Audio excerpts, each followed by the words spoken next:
He had checked his watch for the 5th time in 10 minutes, the soft glow of the restaurant lights reflecting off the glass as the hum of quiet conversations and clinking cutlery surrounded him, and with every passing second, the hope that his blind date would finally walk through the door slowly thinned into awkward disappointment, because he wasn't the kind of man who enjoyed dating setups or public anticipation. Yet something about tonight had felt different, like fate itself had nudged him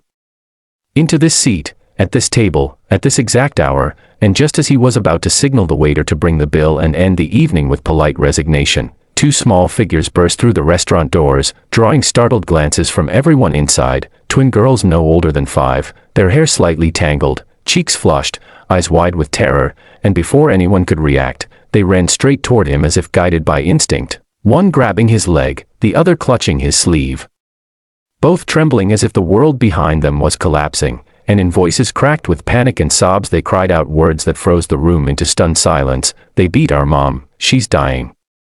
And in that moment, the noise of the restaurant faded into nothing, his heart pounding so loud it drowned out reason, confusion surging through him as he knelt instinctively to their level, seeing bruises on their tiny wrists, dirt on their shoes, fear etched into faces far too young to carry it, and without questioning why they had chosen him, without wondering where his date was or what people might think, he stood, scooped one child into his arms while holding the other's hand, and rushed outside as the staff stared in disbelief, the cold night air hitting his face like a slap of reality, the twins pointing frantically down the street toward a dimly lit apartment building where flickering lights hinted at chaos, and as he ran, memories of his own childhood surfaced uninvited, memories of helplessness, of wishing some stranger would step in when the world felt cruel, and by the time they reached the apartment, the distant sound of shouting and breaking glass confirmed the nightmare was real, his instinct screaming that calling the police was necessary but not enough, because when they pushed open the door of the apartment, the sight inside shattered him, a woman lying on the floor, barely conscious, blood on her temple, her breathing shallow, eyes fluttering as if clinging to life, and while the twins cried out "Mommy," and rushed to her side, he moved with desperate urgency, dialing emergency services, pressing his jacket against her wound, speaking calm words he barely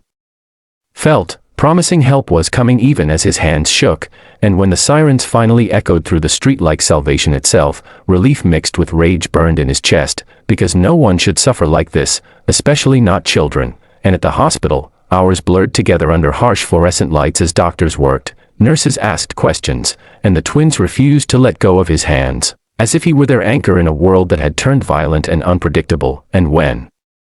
the woman finally stabilized, the truth spilled out slowly between tears and exhaustion. She had escaped an abusive relationship, had been tracked down, attacked, and left broken, and the twins, brave beyond their years, had run until their legs burned, until they found the first place that felt safe, and for reasons neither logic nor coincidence could explain, that place had been him, and as dawn crept through the hospital windows, he realized his blind date hadn't stood him up at all, life had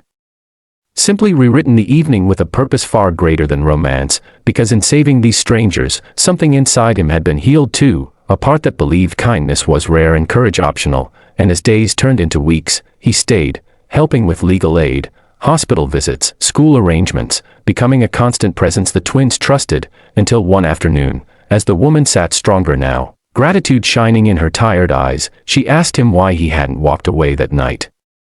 And his answer was simple, because someone once needed help, and no one came, and in that quiet moment, surrounded by second chances and fragile hope, he understood that some meetings are not accidents, they are interventions, reminders that stepping up can change lives forever, and if this story moved you, if you believe in unexpected heroes and the power of compassion, don't forget to subscribe to the channel, because more powerful, life-changing stories like this are coming, and your